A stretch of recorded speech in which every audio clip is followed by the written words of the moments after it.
Elterngespräche in der Schule. Ui, nicht gerade unsere Lieblingsbeschäftigung, oder? Also ich weiss nicht, wie du mit diesen Gesprächen hast. Ich habe es nicht so mega cool gefunden. Anna Zöllig, mein Name, hoi. Ich leide gerade ein bisschen mit der Ricky. Ihre Lehrer will nämlich mit den Eltern reden und, noch viel schlimmer, die Mutter von der Ricky will den Lehrer zum Essen einladen. Hey, nein, Peino, oder? Der Lehrer daheim bei dir in der Stube. Puh, turbulent geht es zu und her bei der Ricky. Aber los selber bei der Geschichte Ricky. Achtung, Lehrerbesuch.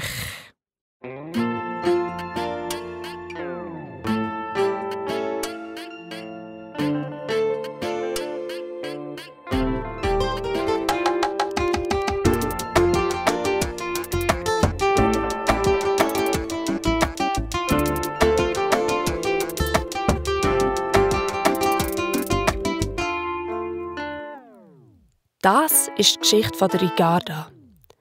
Sie ist 10 und wohnt mit ihrer Familie in einer kleinen Wohnung in der Stadt. Ihre Eltern verstehen kein Deutsch, was ziemlich nervig kann sein. Die Ricarda muss immer alles auf Portugiesisch übersetzen.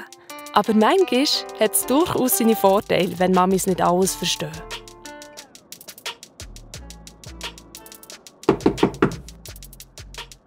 Was ist? Die Ricarda und ihre grosse Schwester Joana staunen nicht schlecht, als die Mama Lucia mit einer weißen Bluse ins Zimmer kommt. Die mit den Rüscheli.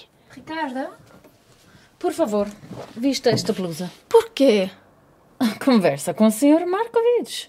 Heute? Die Ricarda schüttelt es vor Schreck. Das ältere Gespräch hat sie komplett vergessen.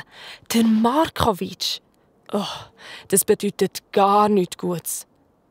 Ahnt echt Mama Lucia etwas?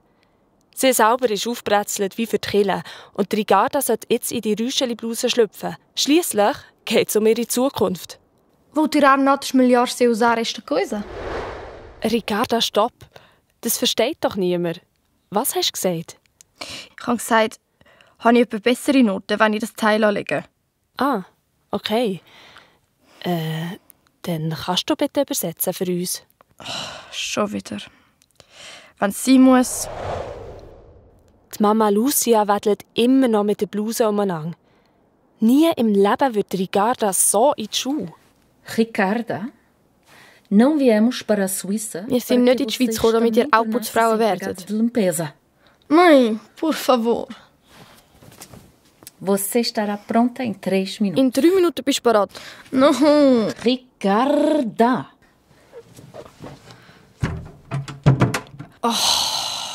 Also wenn die Mama Lucia das Erf hat anfangen, dann macht man lieber, was sie sagt. Mann, Ricky, leg einfach die doofe Bluse an und hör auf nerven. Ich hasse mit dir das Zimmer teilen. Hast du das Gefühl, ich möchte mit einem Baby zusammen wohnen? Zieh doch aus, bist ja schon in 10. Ihre Wohnung ist eben so klein, dass es nur ein Kinderzimmer gibt. Das müssen sich die beiden Schwestern teilen. Dafür bauen sie in Portugal ein schönes Haus, vielleicht sogar mit Swimmingpool. Die Ricarda schaut sich im Spiegel an. So geht man an eine Hochzeit. Wie wenn dich jemand wählen würde. Hey, Fresse, du Babyviertel-Putzfrau.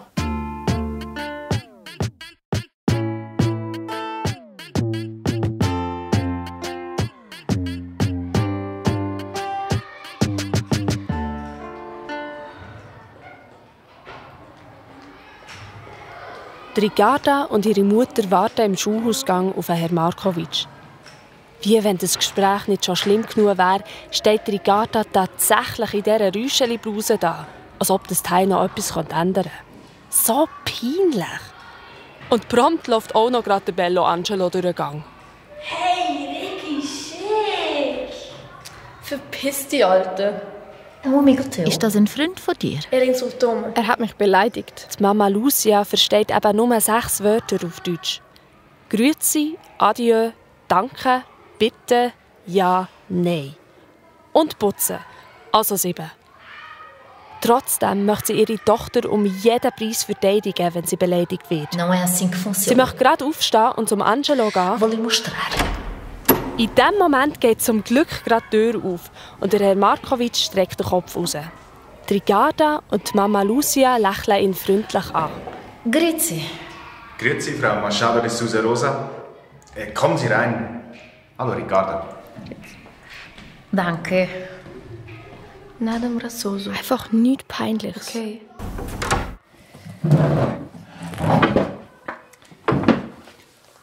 Ja, schön, dass Sie kommen konnten und sich auch die Zeit dafür nehmen. Wie geht es Ihnen? Ja. Schön. Das freut mich. Ja, dann würde ich gerne... Bitte? Ja, genau. Also, leider ist es so, dass Ricarda den Unterricht wirklich oft stört. Mit anderen Kindern schwätzt, die Antworten nicht richtig sagt, Witze macht.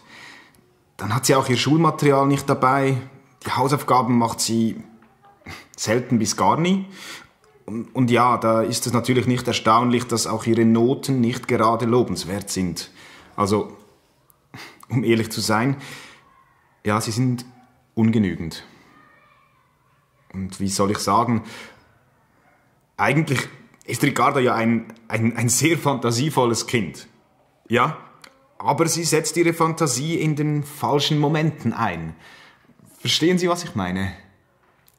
Ja. Die Mama Lucia nickt nach jedem Satz. Nun, also wie sehen Sie das denn, Frau Machado de Sousa Rosa? Wie erleben Sie Ricarda zu Hause? Er lächelt und hat gar nicht gemerkt, dass die Mama Lucia nichts verstanden hat. Okay, kill this. Was hat er gesagt? Obwohl die Mama Lucia schon lange in der Schweiz wohnt, hat sie nie Deutsch gelernt. Auch lesen kann sie nicht. Darum ist es ihr besonders wichtig, dass ihre Töchter gut sind in der Schule. Die Ricarda weiss das und will ihre Mama auf keinen Fall enttäuschen. Es gibt also nur eine Möglichkeit für sie, aus dieser Situation glimpflich wieder rauszukommen. Sie muss an Markovic seine Wörter einfach ein bisschen anders übersetzen. Wie gesagt, manchmal ist es sehr praktisch, wenn Mamis nur Portugiesisch reden. O senhor Markovic disse que eu era a melhor. Er hat gesagt, dass ich die beste Schülerin der Klasse bin. Dass alle meine Noten super sind. Nur im Turnen habe ich es 5 bis 6. Sonst überall 6. O de Sport não importa. Sport ist egal. Aber wieso schaut er so streng? Não sei, mas ela é sempre assim. Der schaut immer so. Er kann nicht anders. Die Mama Lucia mustert der Herr Markovic, der immer noch probiert zu lächeln. Dann läuft es also besser als bei der Frau Lütti? Sim, é isso mesmo. Foi por isso que es läuft viel besser als bei der Frau Lütti. Darum hat er dich eingeladen. Obrigada, meu Deus. Da kommen der Mama Lucia Tränen vor lauter Freude. Der Herr Markovic aber meint, die Mama Lucia sei am Boden zerstört, weil er so viel Schlechtes gesagt hat und versucht es noch ein bisschen positiver zu formulieren. Also etwas muss ich schon noch sagen. Ricarda ist ein wirklich sehr lustiges Kind. Ja, ich muss oft lachen wegen ihr. Das tischt die Ricarda der Mama Lucia natürlich auch noch gerade auf. Sou uma criança muito divertida. Fantástico. Die Mama Lucia umarmt ihre Tochter. Dann beugt sie sich zum Herrn Markovic und nimmt seine Hand. Obrigada, Senhor Markovic. Vielen Dank, Herr Markovic. Ich würde Sie gerne zum Znacht einladen. Als Dankeschön. Não! Wie bitte? Sim, claro. Und dann fährt sie doch tatsächlich mit Händen und Füßen unmissverständlich auf erklären, dass der Markovic am Samstag zu ihnen essen soll. No sábado. Essen? Diesen Samstag? Ja. Oh, ja, das finde ich eine sehr schöne Idee. Da komme ich gerne. Bitte. Vielleicht könnten wir auch zusammen schauen, wo Ricarda die Hausaufgaben macht. Ein fixer Platz könnte helfen, daran zu denken. Danke, Senhor Markovic. Dann bis Samstag also.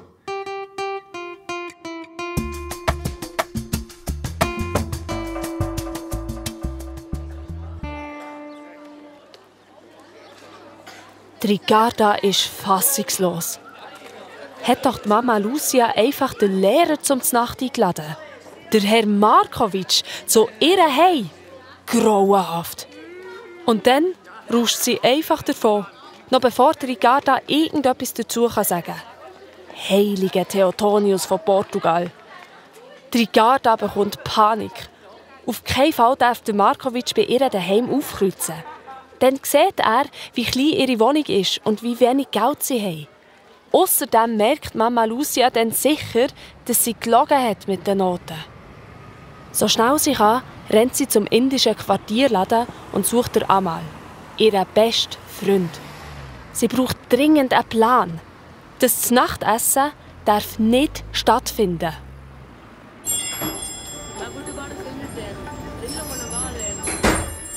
Sie findet den Amal wie immer neben dem Schlagzeugstell. Ihr Freund ist der selbsternannte Süßigkeiten-Tester vom Geschäft. Der Amal wohnt mit seinen Eltern gerade oben am Laden. Genau vis-à-vis von der Ricarda. Die beiden treffen sich immer nach der Schule. Und am Wochenende. Und am Mittwochnachmittag. Also eigentlich immer, wenn sie nicht gerade in der Schule nebeneinander sitzen. Oder er am Aufzugistrebern ist. Und? Ist deine Mutter in Ohnmacht gefallen? Schlimmer. Hässig? Schön wär's. Hat sie dich geschlagen? Sie hat den Markovic zum Znacht eingeladen. Oh mein Gott! Warum? Und gesagt, ich bin die Beste. Überall Sechser. Vor dem Markovic? Er versteht ja kein Portugiesisch. Scheiße! Amal, இனிமேலும் இந்த வார்த்தைகள் இந்த காதுல கேட்க கூடாது. இப்படியான கூடாத வார்த்தைகள் இந்த காதுல கேட்க கூடாதுன்னு சொன்னா. Der Paps vom Amal versteht ziemlich gut Deutsch und hat das scheibenkleiste Wort natürlich gerade gehört. Der Amal verdreht die Augen. Das ist richtig krass peinlich, wenn er zu dir heimkommt. Voll. Und jetzt? Bro, du hast immer eine gute Idee. Er darf auf keinen Fall zu uns kommen. Komm, wir gehen auf den Spielplatz. Die Mama Lucia hat den Markovic schon am Samstag eingeladen. In 4 Tagen. Es muss schnellstens ein Plan her, damit der Markovic nicht kommen kann. Irgendetwas muss passieren. Sie verkriechen sich im Spielhäuschen und hacken zusammen ein Ablenkungsmanöver aus. Wir sperren ihn im Lehrerzimmer ein. Oder im Führen. Eine Alien-Invasion. Ach, vergiss es. Bleib realistisch. Oder wir holen einen bissigen Hund im Tierheim. Er sieht so aus, als ob er Angst vor Hunden hat. Ricky, du hast selber Schiss vor Hunden. Vielleicht hat er eine Hundehaarallergie. Dann bekommt er Atemnot bei uns in der Wohnung. Das ist es. Echt? Er müsste krank werden. Dann wäre es voll easy. Eine krasse Grippe. Er hat 1000-mal erklärt, wie man nicht Corona bekommt. Funktioniert sicher auch umgekehrt. Aber die Alte? Sorry. Er ist sicher erst etwa 20. Ich meine, sie nicht gross ist. Er passt ja immer krass auf. Okay, es wird klappen. Also... Nicht mehr Hände waschen. Kind umarmen. Türfall abschlecken. WC-Brille anlängen. Nasstüchli vom Boden auflesen. Party machen. Und dann müssen wir nicht in den Ellbogen und er wird krank und muss absagen. Ja! Den ganzen Nachmittag arbeiten Ricarda und der Amal an ihrem Anti-Hygiene-Programm. Auf dem Pausenplatz erzählen sie, dass man sich in Neuseeland mit der Nase begrüßt und testen das gerade mit allen Gespendlis. Dann jagen sie durch das ganze Schulhaus. Keine WC-Schüsseln und kein Abfallkübel lassen sie unberührt. Am Schluss steigen sie sogar noch extra in ein Tram und längen die Knöpfe und Stangen an. Zufrieden steigen sie aus und küssen ihre Fingerspitzen.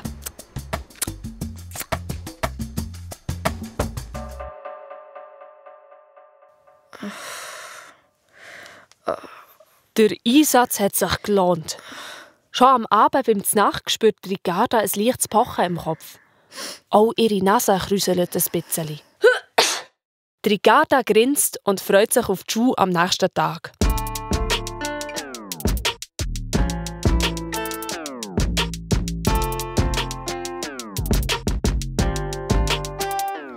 Aber das Aufstehen ist gar kein Spass. Ricarda fühlt sich miserabel. Sie hat gleichzeitig heiß und kalt, ihr Kopf dröhnt, ihr Körper zittert und zu allem Übel hat sie sogar noch Bauchweh. Sie mag nicht mal in die Schule Markovic anniessen. Das ganze Anti-Hygiene-Programm hat sie sich ziemlich anders vorgestellt. Als die Mama Lucia ihre Tochter im Bett entdeckt, flippt sie aus. O que queres dizer que não te sentires bem? Ricarda! Die Mama Lucia muss doch arbeiten. Sie kann nicht einfach mit der kranken Ricarda daheim bleiben, auch wenn sie das eigentlich möchte. Wenn sie nicht arbeitet, verdient sie nichts. Das weiss Ricarda ganz genau. Ich kann doch nicht dafür. Santa Maria Santo Antonio! Por que é que ontem não usaste Wieso hast du gestern keine Jacke angelegt? Ihr wollt schliesslich den Pool in Portugal. Weißt du, was das kostet? Am Haus in Portugal baut der Papa Bruno immer, wenn sie in den Ferien runtergehen. Es ist der Traum der Familie Machado de Sousa Cosa, dort mal in einer richtig schönen Casa zu wohnen.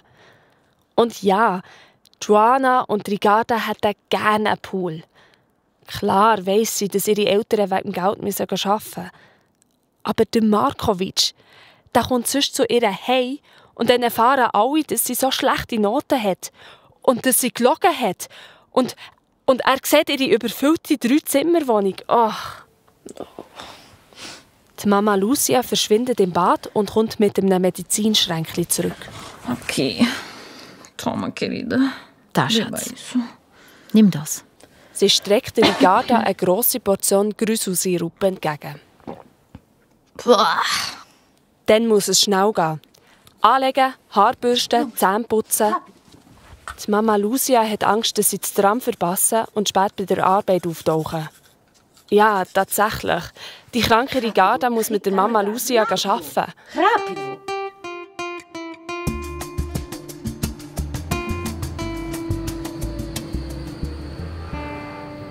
Die Ricarda ist schwindelig und sie fühlt sich ganz schwach. Trotzdem muss sie mit dem Tram fahren, die S-Bahn nehmen und noch auf einen Bus rennen. Die Reise ist eine Tortur.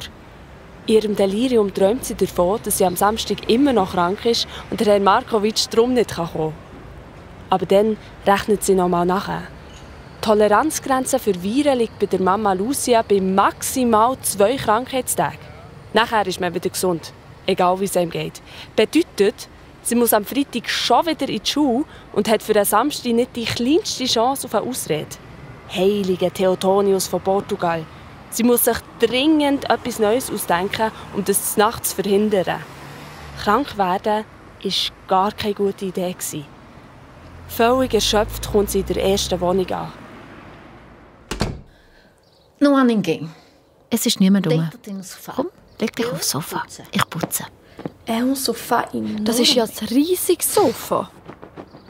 Die Mama Lucia bettet Ricarda auf das grosse Sofa in der Stube.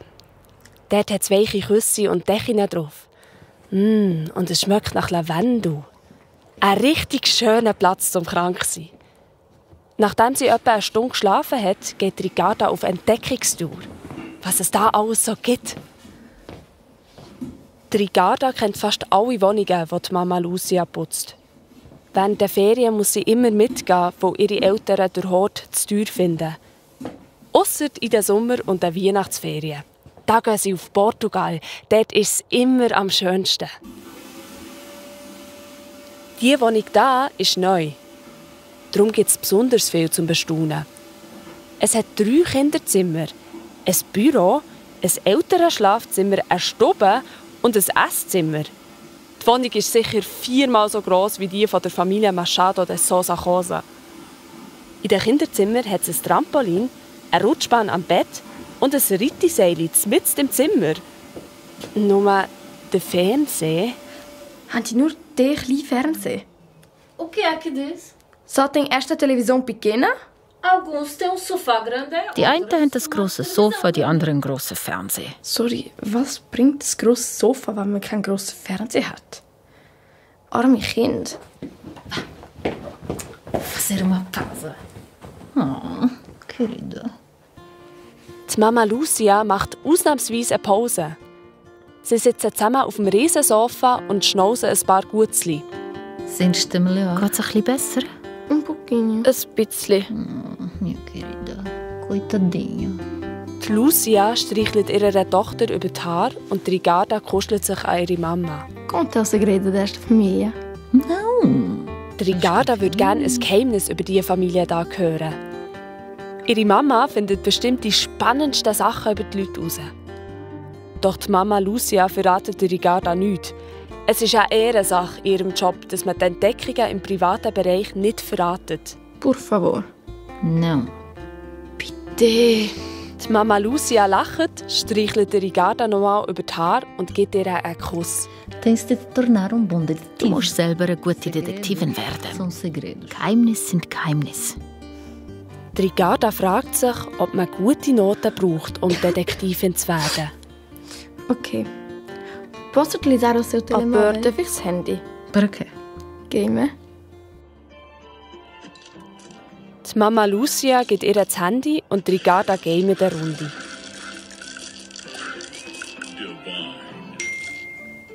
Scheiße, der Markovic. Mitten im Spiel kommt plötzlich ein SMS. Liebe Frau Machado de Sousa Rosa, danke für die Krankmeldung von Ricarda und gute Besserung an Sie. Herzliche Grüße, Miro Markovic. Für einen kurzen Moment fragt sich Ricarda, ob der Markovic sieht, dass sie in dieser fremden Wohnung am Gamen ist. Aber nein, das kann nicht sein. Aber das SMS bringt sie auf eine geniale Idee. Der Markovic sagt doch immer wieder, sie bräuchte einen Hausaufgabenplatz. Jetzt schickt sie ihm doch am besten ein Bild von einem von diesen Schreibtischen hier in dieser Wohnung. Dann ist er beruhigt und muss gar nicht mehr zu ihnen heim essen. Ricarda sucht das schönste Kinderzimmer. Sie stellt den Stuhl extra so her, dass man sogar durch ergonomische Hebel zum Auf- und Ablagen sieht. Und dann? Sie schickt das Foto von ihrem Hausaufgabenplatz am Herrn Markovic und schreibt dazu: Ricarda hat sehr schöne Tisch für Hausaufgabe.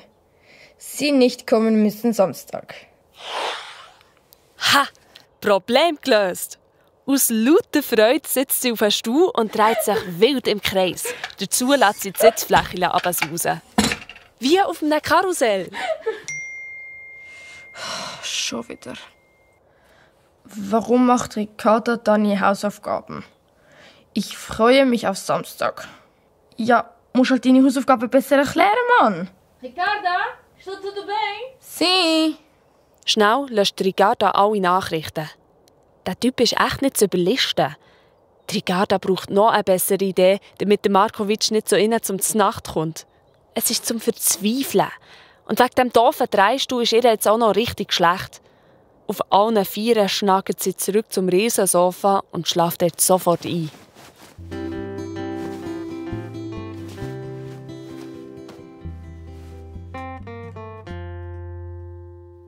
Am nächsten Tag hat Ricarda Glück oder Pech. Ihre grosse Schwester Joana ist daheim. Darum kann sie mit ihr in der Wohnung bleiben und muss nicht mit der Mama Lucia arbeiten. Aber Joana ist gar nicht begeistert. Hey, nein, heute ist mein freier Tag, dann hätte ich sicher kein Baby. Joana ist Betreuerin in einer Kita. Nach der Arbeit hat sie auch genug von Babys. Ich bin kein Baby. Warum kannst du nicht zu dir selber schauen? Mach ich ja. Parem de discutir. Hört auf streiten. Ich kann leider nicht da bleiben und der Ricarda schauen. Ja, die beiden Schwestern wissen es. Und bevor die Mama Lucia noch sagen kann, dass sie arbeiten muss, weil es sonst keinen Pool in Portugal gibt, bleiben sie lieber allein in der Wohnung. Joana auf ihrer Seite vom Zimmer und Ricarda auf der anderen. Endlich darf Ricarda einfach im Bett liegen und sich auskurieren. Ey, hör auf, husten, ich will nicht deine kranken Bazillen bei mir rennen. Ricarda zieht sich das Duvet über den Kopf. Soll Joana doch schimpfen. Sie will jetzt ihre Ruhe. Aber die hat sie leider nicht lang.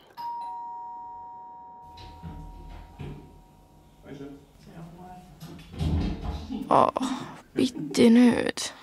Unsanft wird das Duvet von der Ricarda im Kopf weggerissen. Ricky, du musst leider gehen, der Jay ist da. Nicht im Ernst. Der Jay ist der Freund von der Joana. Eigentlich ein lustiger.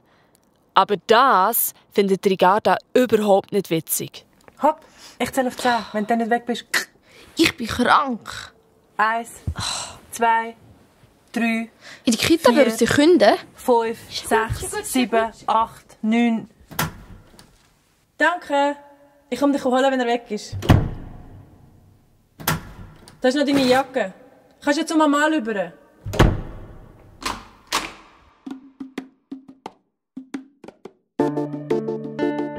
Im Bischi steht Ricarda im Stegenhaus. Du dumme Kuh! Ich sag's der Mama! Aber keine Chance. Die Tür bleibt zu. Dafür geht die von der Frau Koller auf. Ricarda, du bist das? Was, hast du das Bischi an? Alles gut bei dir? Ja. Kommst du nicht rein? Mama. Mädchen, du machst Sachen. Willst du bei mir einen Tee trinken? Du bist krank. Ich muss, excuse, ich bin sonst nicht so, aber falls Corona ist.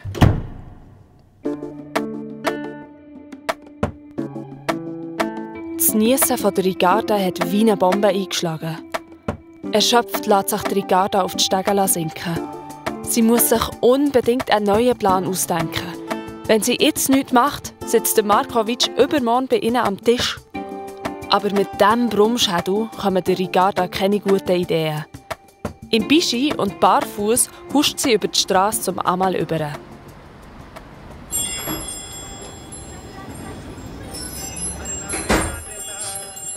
Oh yeah, Ricarda, alles gut?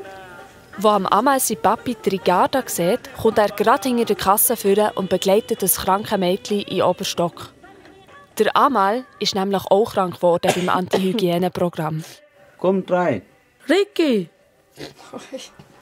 Und dann passiert das Schönste, was die Ricarda sich vorstellen kann. Sie darf sich zum Amal auf das Sofa legen.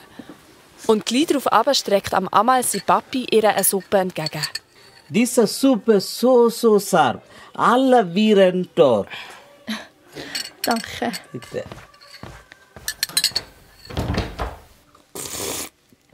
Wow. Hey, was mache ich jetzt mit dem Markovic? Ach, Ricky, es ist doch ganz einfach. Du bist krank, ich bin krank. Es ist sehr wahrscheinlich, dass deine Mama auch angesteckt wird. Lüt einfach an und sag, dass sie zu krank ist zum Kochen. Aber Mama Lucia ist nie krank. Und wenn sie es mal ist, putzt sie trotzdem noch. Und kocht.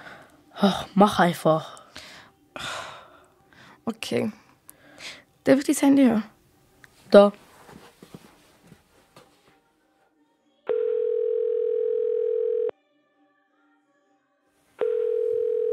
Markovic? Olá, aqui é a mãe de Ricarda. Eu auch krank. Nach dessen nicht geht Samstag. Sali Ricarda. Schön, dass du anrufst. Natürlich komme ich am Samstag. So schlecht kann es dir ja nicht mehr gehen, wenn du schon wieder Quatsch im Kopf hast.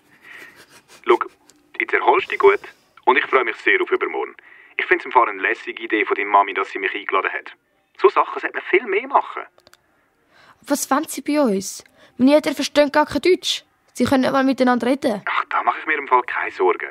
Meine Eltern können auch nicht so gut Deutsch. Und darum finde ich es besonders wichtig, dass man trotzdem zusammen Sachen macht. Gute Besserung, Ricarda. Ach, das gibt's doch nicht.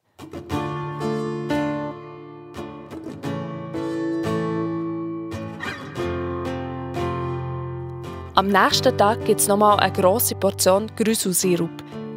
Dann muss die Ricarda wieder in die Schule. Wenigstens kann sie jetzt den Markovic anniessen.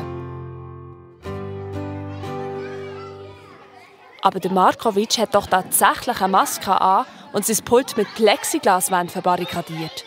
Und dauernd desinfiziert er seine Hände. Wo ist der Amal? Grüezi, Ricarda. Der Amal ist immer noch krank. So ein Weichei. Ricarda.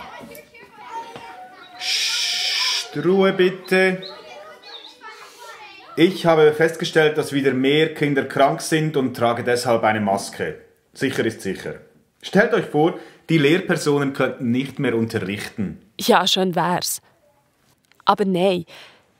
Die Ricarda sitzt auf der anderen Seite der Plexiglasscheibe und starrt auf eine riesige grosse Zahl, die ihr nichts sagt. Also, 135.628.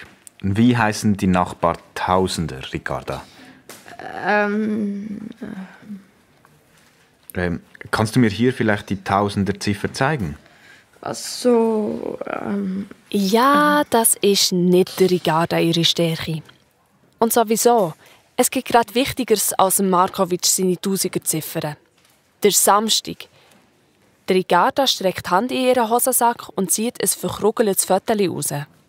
Das schiebt sie unter dem Plexiglas durch. Unser Haus in Portugal? Der Markovic schaut von seinen Zahlen auf. Er ist verwirrt. Offenbar hat er gerne noch ein bisschen weitergerechnet. Auf dem Fötterchen sieht man die Mauern eines Haus. Leider hat es noch kein Dach und es sieht auch sonst noch nicht sehr wohnlich aus. Schön. Besuchen Sie uns besser hier. Es ist viel wärmer in Portugal. Sie können doch auch da mit meinen Eltern reden. Ja, aber hier fehlt doch die Küche. Ich dachte, es gibt etwas zu essen. Also, ich meine, wenn die Küche fertig ist, natürlich. Aber dann bist du vermutlich nicht mehr in meiner Klasse, Ricarda. Das wäre kein Problem für mich. Übrigens, was ich noch wollte. Wie kann ich deiner Mama eine Freude machen? Weißt du, so ein kleines Dankeschön. Er checkt es wirklich einfach nicht. Am liebsten würde sie sagen, er müsse gar nichts bringen und auch gar nicht kommen. Doch dann kommt ihr doch noch eine Idee, wie sie wenigstens etwas für die Mama Lucia herausholen kann, falls alle Pläne scheitern. Und sonst kann es das Geschenk dann per Post schicken? Genau.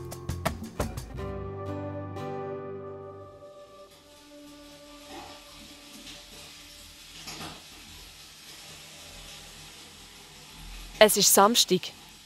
Der Samstag. Die Ricarda wird von einem starken Geruch geweckt. Plötzlich dämmert ihr, dass die Mama Lucia schon in der Küche steht. Am 8 Uhr am Morgen. Sofort kommt sie aus dem Bett. Das Essen darf einfach nicht wahr werden. Nein. Was kochst du? Cozida portuguesa. Schlachtplatte. Senhor Markovic é vegano. Vegano? Então. Was ja und? Nein. Ricarda. Und jetzt rollt sie auch noch das R. Dann eben lieber nichts mehr sagen. Es ist zum Durchdrehen. Das Ganze wird immer schlimmer. Die Ricarda stellt sich den Markovic vor, wie er vor dem Dauer voll Fleisch sitzt und wie es ihm schlecht wird. Und wie er sie dann anstarrt und sagt, «Kein Wunder bist du so schlecht in der Schule, wenn ihr so viel Fleisch esset.» Oh, heiliger Theotonius von Portugal. Okay, que das? Nicht. Bro, mach etwas. Egal was, aber mach etwas. Für was bist du denn so gut in der Schule? Du musst eine Idee haben. Er darf heute nicht kommen. Eigentlich ist es sehr simpel. Sag. Ach, tu nicht so blöd. Wir hauen einfach ab. Einmal! Fragt sich nur, wohin. Kennst du jemanden? Zermatt? Im Wallis? Ja, Meine Tante arbeitet dort. In einem Hotel. Ei! Wieso bin ich nicht schon früher drauf gekommen? Ich habe aber kein Geld. Also im Hotel schlafen wir gratis. Wir sind ja verwandt. Und im Zug... Kinder bekommen keinen Bus. Was meinst du? Ja, voll!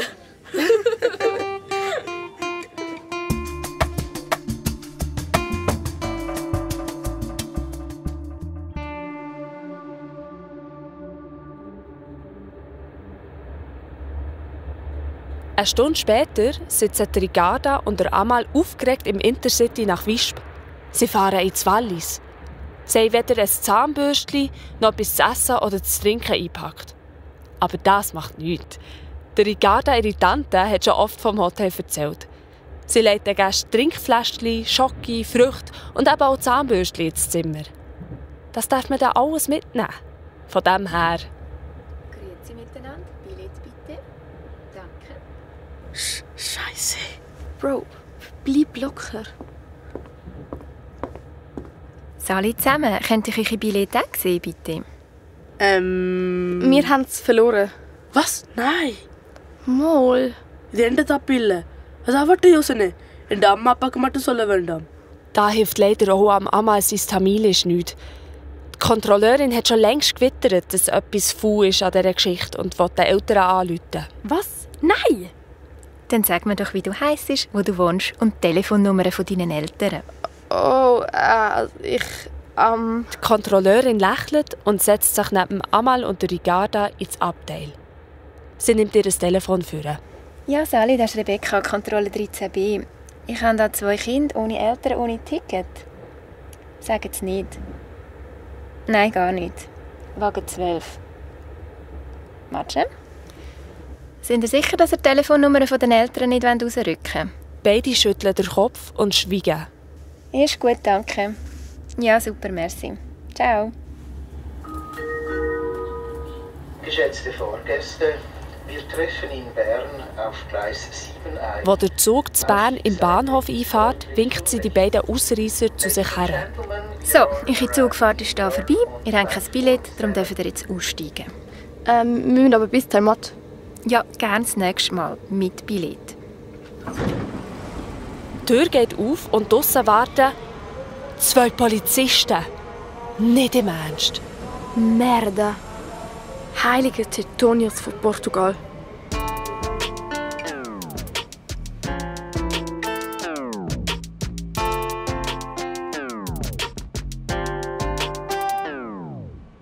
Der Ricarda und der Amal stehen mit den Polizisten auf dem Perron. Der Amal ist erstarrt und glotzt auf seine Füße. Die Ricarda probiert es mit einer Ausrede. Meine Tante, sie ist gestorben. Ja, und warum dürfen wir denn deinen Eltern nicht anrufen? Weil sie können nur Portugiesisch. Ja, kein Problem. Eu falo Portugiesisch. Die Ricarda kann nicht mehr. Plötzlich kullern Tränen über ihre Backen und tropfen auf den Pulli. Es schüttelt sie richtig. Sie schluchzt und schneift, bis sie endlich die Wahrheit sagen kann. Mein Lehrer kommt eben heute um die Nacht. Die Polizisten schauen sich erstaunt an. Und Ricarda fängt an zu erzählen. Ich habe meine Mama angeschaut. Sie sagt eben immer, dass wir keine dummen Ausländer sind. Aber ich bin richtig schlecht in der Schule. Wirklich dumm. Und dann hat er meine Mama zum Elterngespräch eingeladen. Und ich habe übersetzt und dann hat der Mama gesagt, dass ich überall die Beste bin. Also außer im Turnen. Aber Turnen ist ihr egal. Und von lauter Freude hat Mama halt den Lehrer zum Nacht eingeladen. Aber ich will nicht, dass er in unsere Wohnung kommt. Dann sieht er, dass wir wenig Geld haben und dass er keinen Platz hat für seinen doofen Hausaufgabenplatz. Und der Markovic, er ist eben vegan, aber Mama Lucia macht Schlachtplatten mit Budgetfleisch. Und er ist voll bio, wirklich. Aber wir können das gar nicht zahlen. Die Ricarda kann gar nicht mehr schwätzen vor lauter Heulen. Bitte sagen Sie nichts meiner Mama. Ich bin so dumm. Der Polizist schaut Ricarda an und streckt ihr ein Nasentüchchen her. Also schlechte Noten in der Schule bedeuten noch lange nicht, dass jemand dumm ist. Im Gegenteil. Also, ich finde dich ziemlich street smart und mutig. Du hast gerade voll ehrlich von all deinen Sorgen erzählt. Das können dann noch lange nicht alle Leute. Und wenn man so mutig ist wie du, dann traut man sich auch mit seinem Lehrer zusammen zu Nacht zu essen. Also, kommt mit. Bro, er hat mich smart genannt. Also street smart? Du kannst dich trotzdem ein bisschen mehr anstrengen in der Schule. Das heisst, haben wir nur wegen deinen Noten. Voll, aber der Markovic checkt auch nicht alles. Merkst du? Er sieht nur, Ricarda, super schlecht. Ricarda, nicht aufgepasst. Ich sag's im Fall deiner Mutter. So, Kiddies, hopp an Bord. Wir schauen, dass ihr pünktlich beim Znacht seid.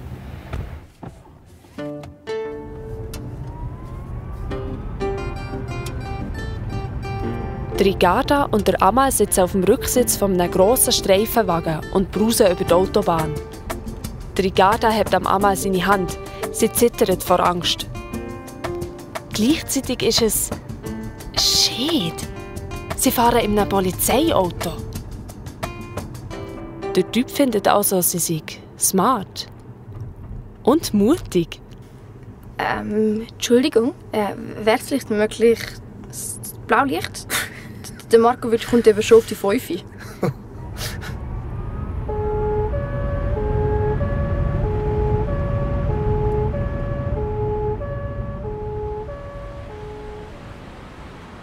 Die beiden Polizisten bestehen darauf, die Ricarda und der Amal direkt vor der Haustür rauszulassen. Sie kommen nicht zu den Eltern, aber sie wollen sehen, dass sie daheim ankommen. Unbemerkt bleiben sie trotzdem nicht. Die Frau Koller, die Nachbarin, kommt sofort aus dem Haus gestürmt, wo sie den Streifenwagen sieht. Yes, es ist etwas passiert. Die beiden Polizisten steigen aus, schütteln der Ricarda die Hand und wünschen ihr alles Gute. Dann dreht sich der eine zu der Frau Koller um. Alles gut. Wir haben dir eine echte Heldin zu begleiten.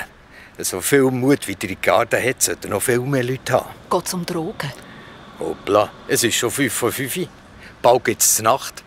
Die Ricarda strahlt. Und weil sie so erleichtert ist, ladet sie die Frau Koller auch noch gerade zum Cosida a Portuguesa ein. So sitzen also die Mama Lucia, der Papa Bruno, der Herr Markovic und Frau Koller zusammen mit dem Amal und der Ricarda vor der Schlachtplatte. Joana ist auch da. Aber sie schaut nur auf das Handy und scheint irgendwo anders zu sein. Ich liebe die portugiesische Küche. Auch der Herr Markovic lobt das Essen. Er hat alle Beilagen gegessen. Und das Fleisch hat er der Ricarda heimlich auf den Teller legen. Wo der Papa Bruno eine Baustellgeschichte nach der anderen erzählt hat, ist das gar nicht aufgefallen. Die Ricarda übersetzt fleissig, damit auch ja niemand auf die Idee kommt, von der Schule anfangen zu reden. Nur einmal wird es kurz brenzlig. Ich wollte noch kurz sagen, dass... Entschuldigung, Herr Markovic, wollen Sie noch ein bisschen Wein? Ja, gern. Danke. Das ist gut. Oh, sehr wohlerzogen, Ihre Tochter. Ja. Também na escola. Senhor Markovic... Mamãe, hoje só para a escola. Oh nein, nicht über die Schule reden. Einen kurzen Moment überlegt Ricarda, ob sie so sagen, dass ihre Noten doch nicht ganz so gut sind, wie sie das behauptet hat. Aber so mutig ist sie dann doch nicht. Da läutet es zum Glück gerade an der Tür. Am Amal seine Eltern suchen ihn. Da steht Mama Lucia auf und holt sie auch noch in die enge kleine Küche. Die Ricarda hat noch nie so viele Leute in dieser Wohnung gesehen. Sie staunen, dass überhaupt 10 Personen Platz haben. Aber wenn alle zusammenrücken, geht's. Und eigentlich ist es ganz schön. All die unterschiedlichen Menschen miteinander. Gut. Nella idea. Sehr lecker. Super. Darf ich kurz? Liebe Familie Machado de Sousa Rosa. Oh. Vielen Dank für diese schöne Einladung. Ich habe hier noch ein kleines Dankeschön von mir. Puh, Glück gehabt. Der Markovic gibt der Mama Lucia ein Päckchen. Sie macht es auf und... Eu amo Cristiano. Ein T-Shirt mit dem Cristiano Ronaldo drauf. Die Mama Lucia steht auf und umarmt den Herrn Markovic. Ein bisschen übertrieben, findet Ricarda. Und schaut weg. Darum hört sie auch nicht, wie die Mama Lucia zum Lehrer sagt: Obrigada pela sua ajuda. Danke für Ihre Hilfe. Ich weiss, dass der Ricarda ihre Noten schlecht sind, aber sie ist nicht dumm. Ich kann sie nur leider nicht besser unterstützen. Wie Mamis eben so sind. Sie wissen genau, wenn die Kinder nicht ganz ehrlich sind. Sogar, wenn sie die Sprache nicht verstehen. Der Markovic zwinkert der Mama Lucia zu und sagt zu der Ricarda: Weißt du was? Wir richten dir in der Schule einen Platz zum Arbeiten ein. Okay. Aber sagen Sie bitte einfach niemandem, dass Sie bei mir daheim sind.